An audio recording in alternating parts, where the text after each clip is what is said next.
Hey everybody, and welcome to the first episode of the Nightmare Wrestling Podcast.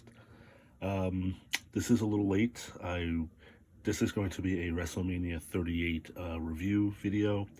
I wanted to do something much sooner, but this scheduling everything just got in the way.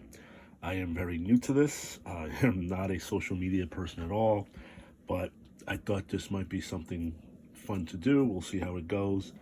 Not quite sure how I'm going to do this, if I'm going to do a review of every Raw, every SmackDown, just keep it to the big pay-per-views. It won't just be WWE, there'll also be some AEW in there. There won't be too much Impact because, honestly, I don't watch Impact Wrestling. Last I saw, I don't even know if they're even wrestling in front of a crowd, to be honest with you. Last time I saw, it was still an empty arena that they were doing, so there really won't be much of Impact Wrestling, but it's just gonna be something fun. We'll see how it goes. I'll apologize for, if the quality is shitty or anything like that. I know nothing about editing or putting up the thumbnails or anything like that. I'm gonna do my best and learn as I go. So hopefully you guys will like it. Obviously, give me some feedback. Hit the like and subscribe button, and hopefully this is something that can, just be something that goes on for a while, something that's fun. But I am taping this, an hour before Raw starts after Wrestlemania. So I just wanted to give a review and just some of my thoughts on the show and where I think some of these storylines might go. So I guess I should start with the biggest thing, obviously, last night, the championship match between Brock Lesnar and Roman Reigns. Gotta say right off the bat, I think the right person won. It should have been Roman Reigns. It should not have been Brock Lesnar. I did see a little reviews before I did this. I was trying not to because, I want my review to be, crisp and my voice, and I want to sound like I'm copying or mimicking um, somebody else's critique. But I do agree with some of the things that I saw and read and heard was that the ending was flat, and it was. Now, I don't know if that's because Roman was hurt. I mean, I'm sure you guys probably heard that the microphone picked up Paul Heyman screaming, "It's out, it's out." So it looked like Roman had a separated shoulder.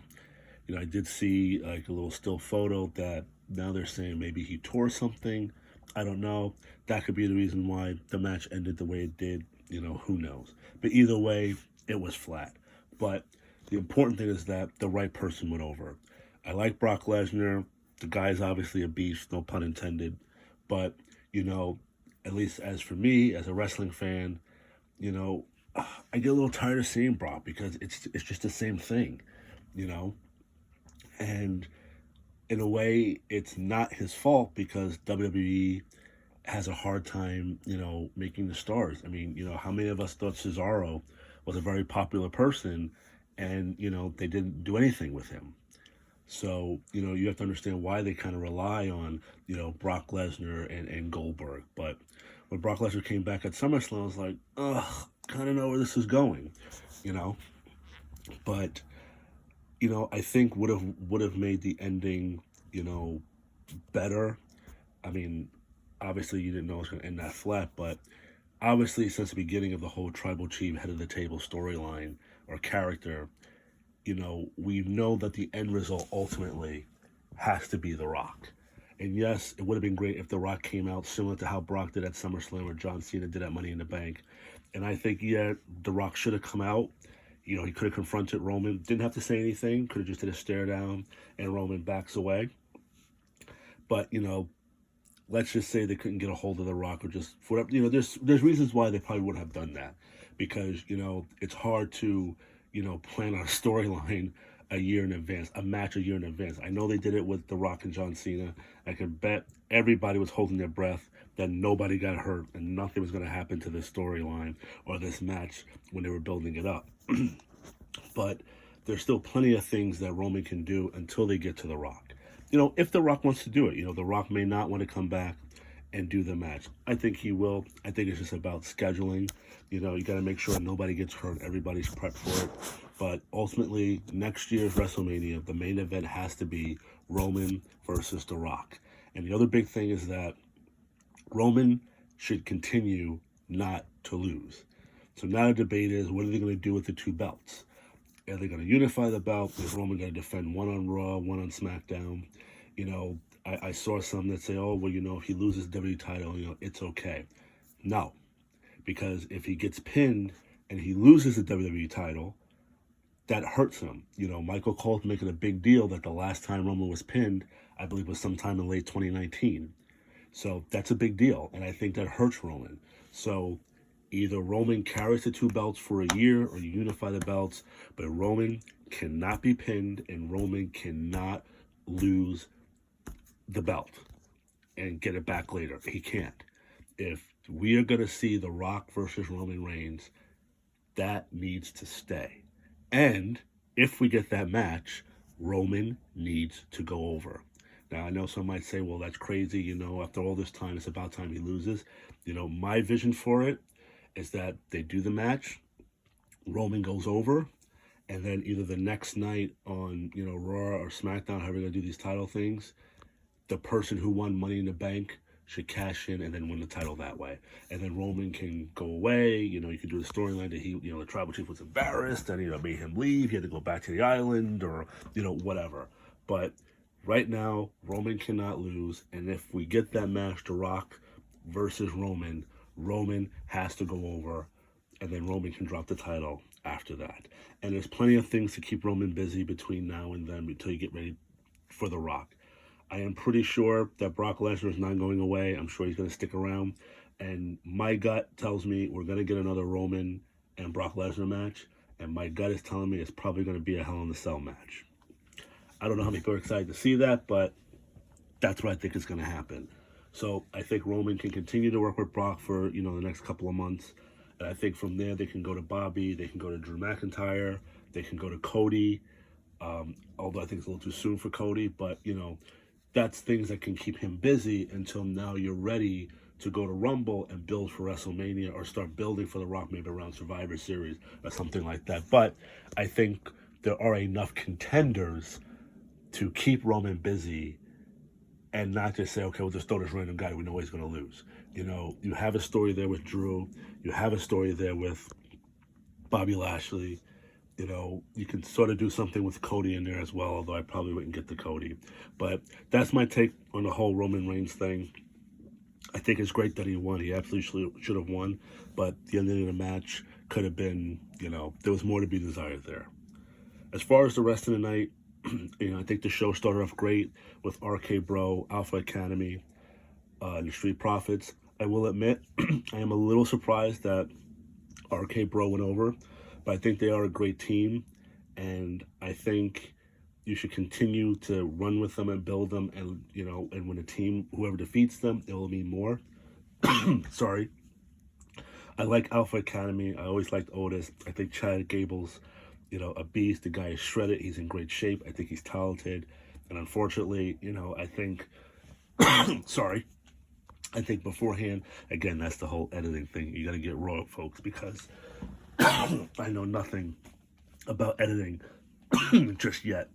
So I apologize for the coughs in between. Unfortunately, I think Chad Gable has been misused a lot.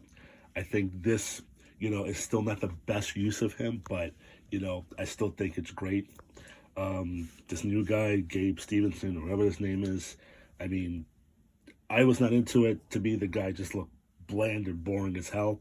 But in fairness, the guy just got there. I'm sure he's going to go into development. They're going to do things with him. But, I did see reports that they want to build him or, he should be the future Brock Lesnar. I don't see that. But listen, I'm just a fan. I'm not on the inside. Who knows? But I thought the show started off hot. I love Riddle. I think Riddle's definitely a future champion. I think he'll do a lot of, good stuff there. Riddle is just amazing. Randy Orton's been there a long time. The guy can still go. He has a great mind for the business. He helps the younger guys. So, kudos to him. The Street Profits, I feel like have lost a little bit of their way, a little bit. But, it's hard with tag teams. And we all know how Vince feels about tag teams and how, they may not necessarily get all the time and attention that they deserve. But, in fairness, I do think that the Raw tag team division is, it's a little weak. So I don't know who the next challengers are going to be for Randy or RK Bro, but at least you're going to be entertained for a little while longer as they continue to hold the belts. Just trying to remember all the matches from last night. Oh, Edge and AJ Styles. I seen some people saying that they weren't really into it, wasn't that great, that the only thing that people were hyped about was Edge's entrance. But I thought the match was good, and I thought it told a good story. Um, Edge being, the more, seasoned of the two, I guess you could say. He was seemed to always be one step of AJ. Reading some stuff online, you sort of knew if you were reading, if you read the dirt sheets here and there, you saw that there's supposed to be some sort of new uh, stable that Edge is going to form, and Damian Priest was supposed to be one of them. Who knows who the other guy is going to be, but supposedly there's supposed to be another person, a third man, so to speak. So that'll be interesting. I think the way Edge's character is going and adding with Damian Priest, I think that's going to be good. I saw somewhere they were saying Brood 2.0 or something like that, but I'm interested to see where they're going to go with that. The Pat McAfee, and sorry if I'm going out of order with the matches. I'm also rushing a little bit because I just want to get this up before Raw starts. The Pat McAfee, Austin Theory. Austin Theory is another one who I think is definitely going to be a future champion. He has the charisma. I think he's great. He's in shape. He's definitely going to be there, provided, he keeps his ass out of trouble. He already got in trouble one time that cost him. He's able to come back. So hopefully he's smart and stays out of trouble. That's the one thing that I hate with these guys. And even if it's in baseball, whatever, that these guys get these opportunities and they just, piss it away sometimes. And hopefully, same thing with Riddle, these guys don't do anything stupid that messes up their opportunity. But I thought the match was great. Pat McAfee is, for a guy who played football, but he always wanted to do this, he's great. His match with Adam Cole, way back when was great. I thought he was great here. The stuff with Vince, yes, was entertaining, but clearly they were killing time because I had to let my dog out and he's like barking at me to take him out, but I just wanted to see what was going to happen. And like Vince is taking forever to like take the shirt off and to get in the ring. I'm like, oh my God, they're taking forever with this. But,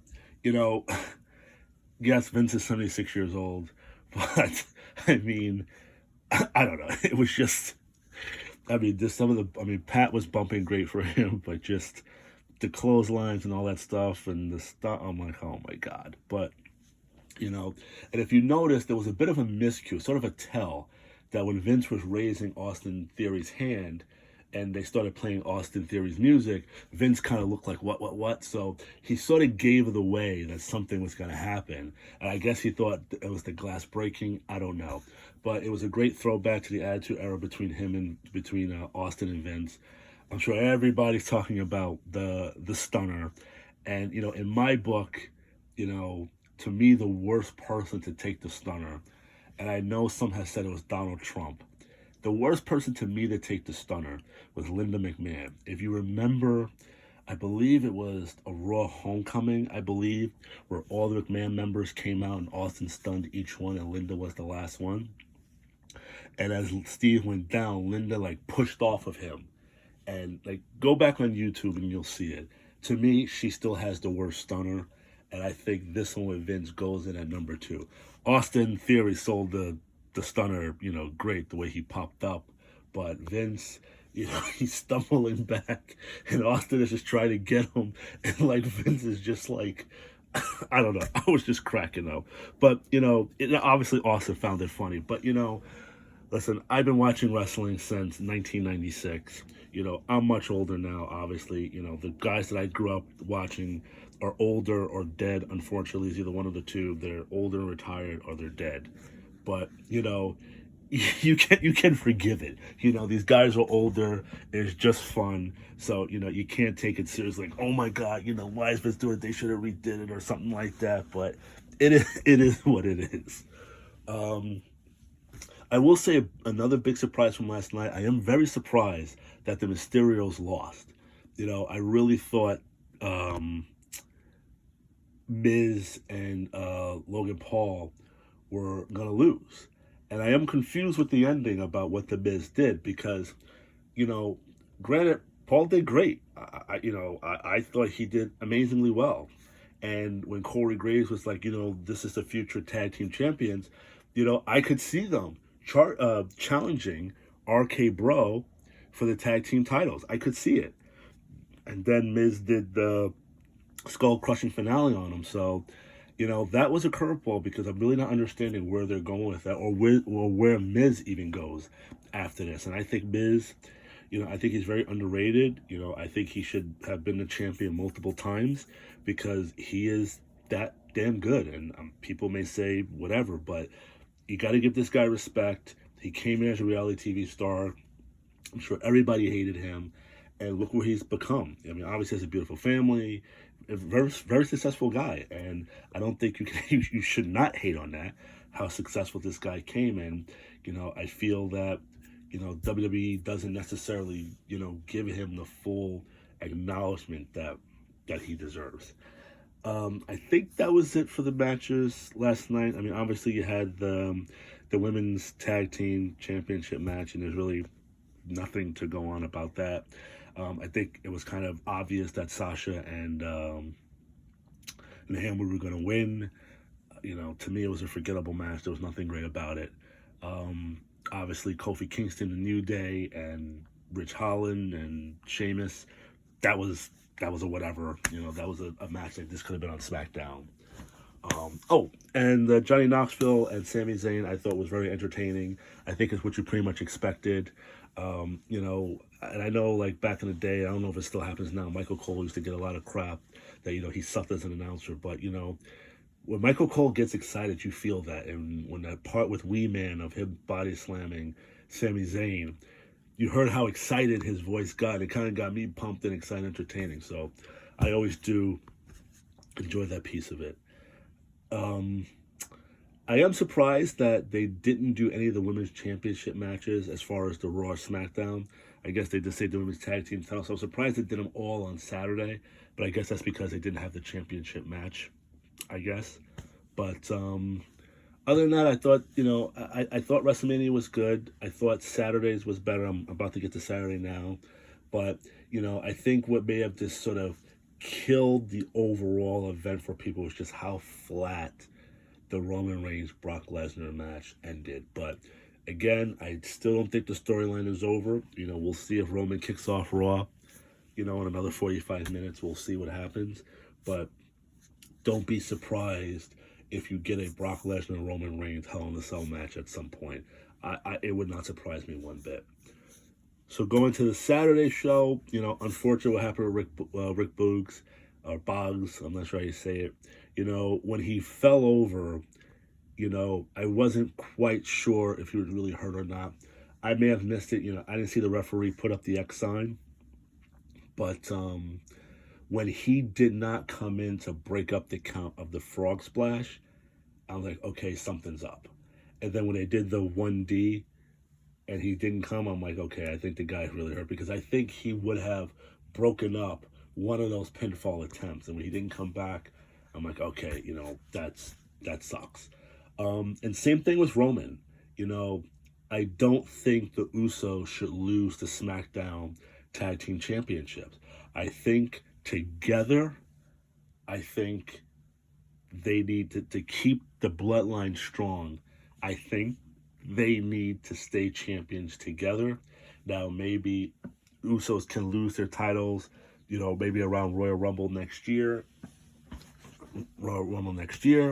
or maybe they, if Roman faces The Rock and he wins, and then somebody cashes in on him later, maybe you can sort of do the breakup of the bloodline that, now that the leader lost it, the Usos, like, what do we, why are we listening to him? The Usos go off on their own, and at some point they drop the titles. I don't know.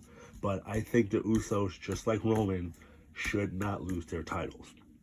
Also, I think within this year, again, if we're building to The Rock, but I think in this year also, between, obviously now and the next WrestleMania, I think you need to complete the bloodline by bringing in Naomi. And Naomi needs to be the SmackDown Women's Champion.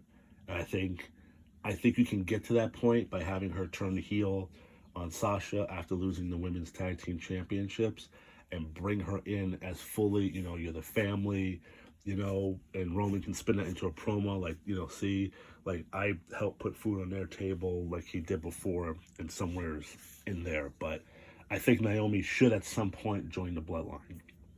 But speaking of the SmackDown Women's Champions, I know this might be an unpopular opinion. I am glad Charlotte Flair won. I do not like Ronda Rousey. I have no respect for Ronda Rousey because, yes, she's undefeated and then she lost the match. And I'm not saying she had no right to be upset. Listen, you're undefeated for a long time. You lost your first fight. I understand you're upset. But just the way she handled that whole thing and then she quit because she lost one fight, I'm sorry, I have no respect for you.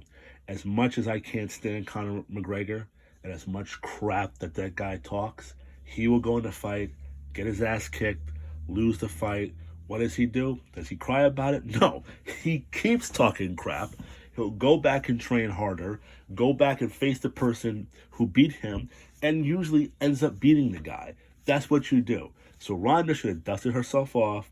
I got my fight. Let me learn what went wrong with that. Go back, work up to get back to her, fight her, and beat her. That's what she should have did. And instead, she ran. So I'm sorry. I have no respect for Ronda Rousey. I hate the fact that she's in WWE. So I'm glad Charlotte Flair won. I happen to like Charlotte. I might be in the minority in that, but I'm glad Ronda lost. The way they did the match, again, I think that ending was slightly a little flat myself. Obviously they weren't going to have Ronda tap out, but I'm glad Charlotte won. On the flip side, I am a little surprised that Bianca Belair won the match. And I know you might say, what are you talking about? But the only reason why I say that is because normally the person who gets the upper hand on the go-home show usually ends up losing. And that's when we saw Bianca cutting Becky's hair. So I kind of thought, this would be a good shock and a good swerve that Becky won. I'm not upset that Bianca won. She took a nasty shot to the eye with that flip that that Becky did, and you can even see towards the end of the match, you can see that her eye was starting to swell. So, kind of interested to see what she's going to look like on, what she's going to look like on tonight's show. If she's there, she's going to have a black eye. If you can still see some of the swollenness in her eye, but you can see her eye was pretty messed up. That was a nasty shot to the eye. But I thought it was a good match. I liked it. I like Becky Lynch. I love the character. I like Bianca Belair. I like the positivity that she puts out there. I think she's great. I would be a little surprised if we see her with Becky again. I think it might be a little bit later down the road. That again, there could be another match at the next pay-per-view.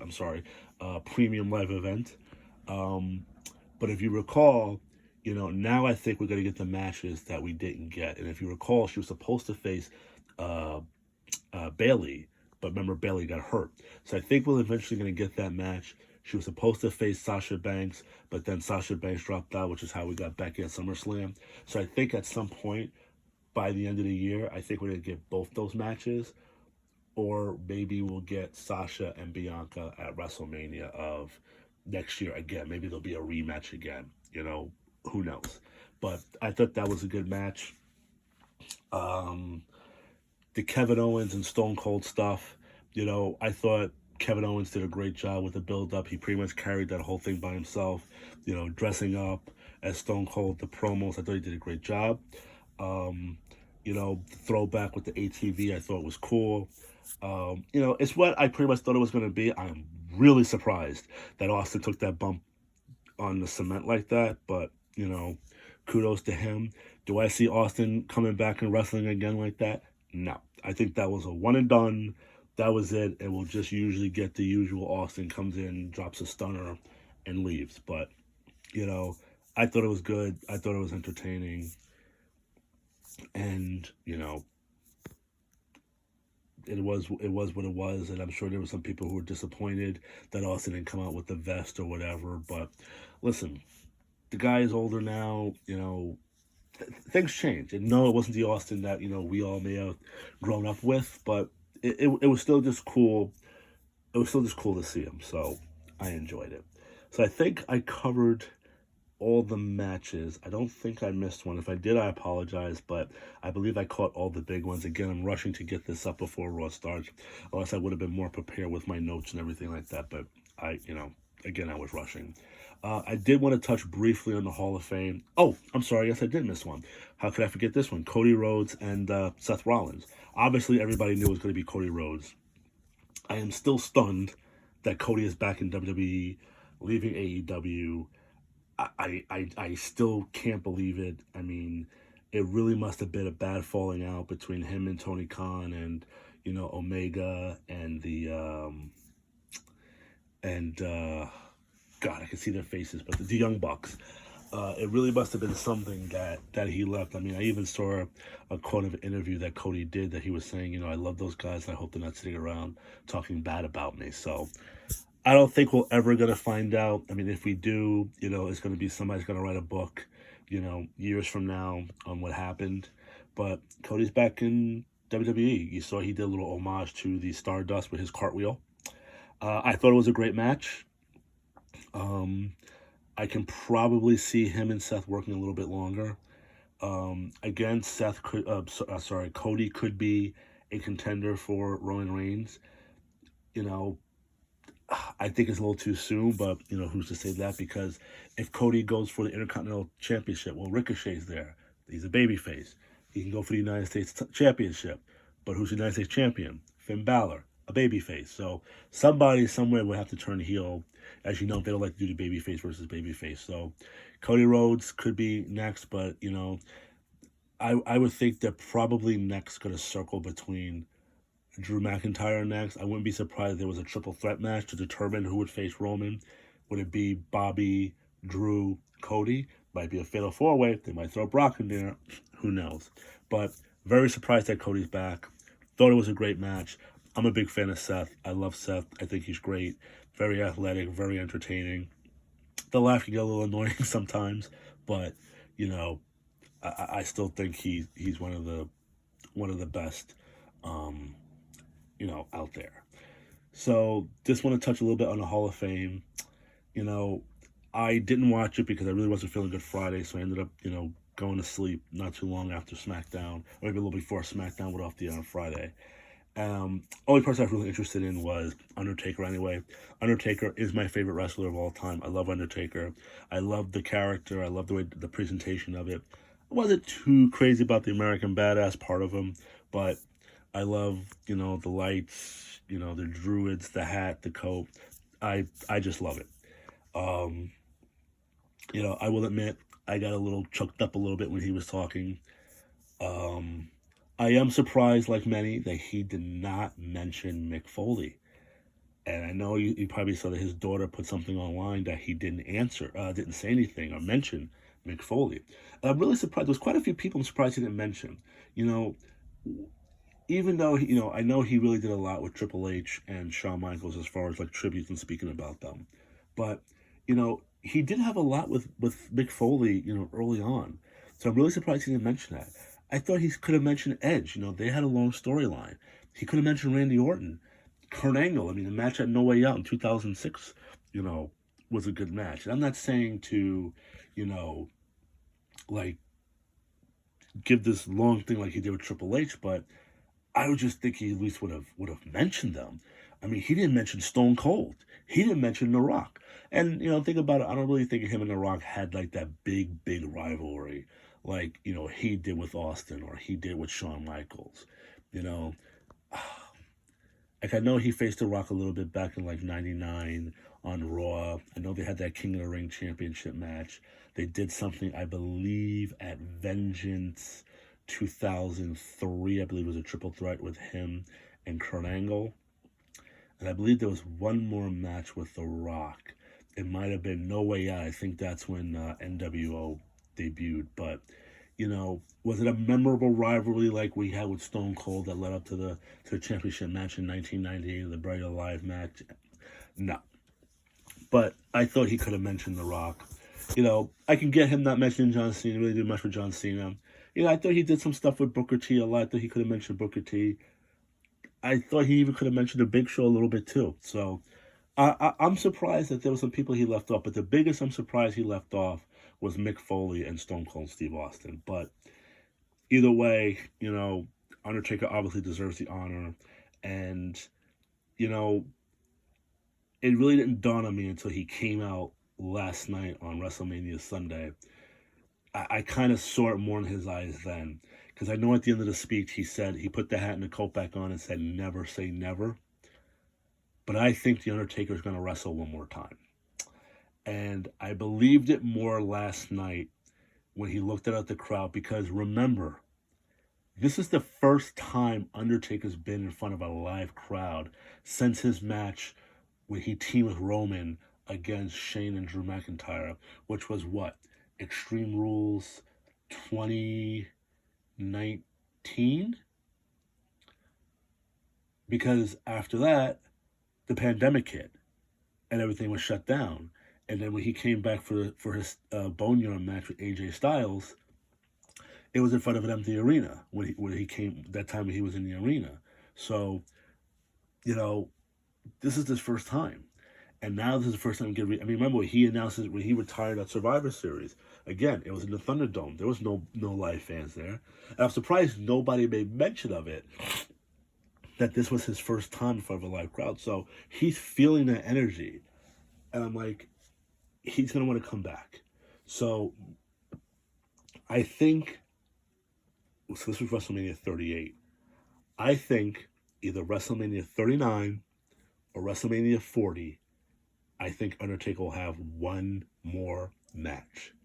And if he continues to train and stay in shape, I think he'll get that match. Because he said he thinks he can eke one out.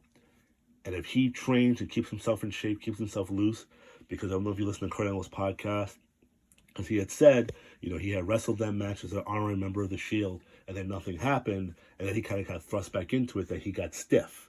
He really couldn't move the way he did. I think if Undertaker just stays on top of his conditioning, I think he can get through a match. Now, who would that be against? I have no idea. But I think after he was in front of that crowd, those 3 nights, Friday, Saturday, and especially Sunday, he's got that bug like, you know what? I want one more. Because somebody like him deserves to have that final match in front of a crowd. So hopefully we'll see that. I will touch on Triple H quickly. It was nice to see him come out in the beginning. Probably would have been nice if he could have announced his retirement in front of everybody, but he did it on the ESPN show. But it was good to see him. He left his boots in the ring. I'll admit, it's funny, that old saying, you don't know how good you have it until you lose it, or how it goes, or if you miss something until you lose it, whatever. But the point is, I wasn't always a Triple H fan, but now that he's not there anymore, I look back on some of his matches and think back to some of the stuff that he's done, and I'm like, damn. Because Triple H did give you some good memories, His matches may not have always been the greatest, but, one that was very good was him and Shawn Michaels at SummerSlam in 2002. He did some very entertaining stuff in 2000 with Kurt Angle and Stephanie. He had very good matches with The Rock. So, when you stop and think, it's like, yeah, you got to miss him. Because again, if you guys are, I was born in 86. Again, I didn't really start watching wrestling until, 96, 97. So, I grew up watching, Diesel, Razor Ramon, Scott Hall. I didn't see Hogan. I didn't see Savage. I didn't see Piper. I didn't see Jim Duggan. It was Diesel, Vader, Scott Hall, Goldust, Undertaker, Mankind, Savio, Farouk, Nation of Domination. When Savio Vega had his group, Los Boricuas. When Crush had his Disciples of Apocalypse.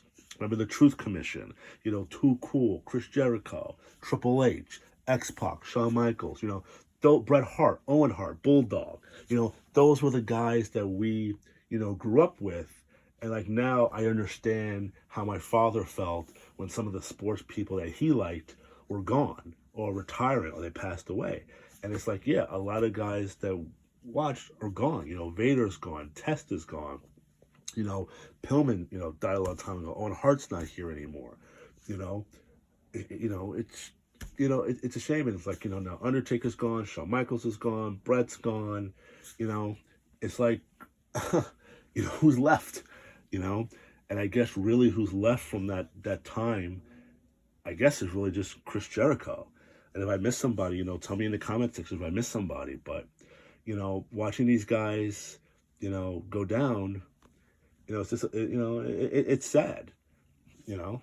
And it's funny, like Undertaker, he even said during his speech, he's talking to the crowd. He's like, "Yeah, some of you guys weren't even born yet." At some, under, Ministry of Darkness Undertaker. Some of these guys probably weren't even born during that time. You know, and like I said, I didn't watch Hogan. I saw Warrior here and there, but to be honest with you, I never saw a Hogan match until he wrestled Shawn Michaels in 2005. I've never seen a Randy Savage match. I've never seen a Goldberg match until I didn't watch WCW, so I never saw a Goldberg match until he came to WWE. So, but, I'm gonna, I do miss Undertaker, but I think we'll get one more match out of him. So, all right, guys, so, I think I've rambled enough. Again, hopefully, you guys will like this. Like I said, give me time to learn, how to do the editing and learn how to put the thumbnails up and all that. So right now it's going to look very bland and very boring. I apologize for that. Again, I'm not a social media person. I'm actually recording this on my phone right now. I'll try to get myself set up. It's just hard, with work and school and all that. Again, I'll see if I can do, every Raw, every SmackDown. That might be rough. But as this goes on, I'll figure out how I'm going to do this. But hit the like and subscribe button. Leave your feedback for me. Tell me if you liked it. Tell me if it sucked. Tell me if I talked too fast. Just whatever. And if this thing is not too bad, we'll see what it could become in the future. So, enjoy Raw. And look out for the next video. Thanks.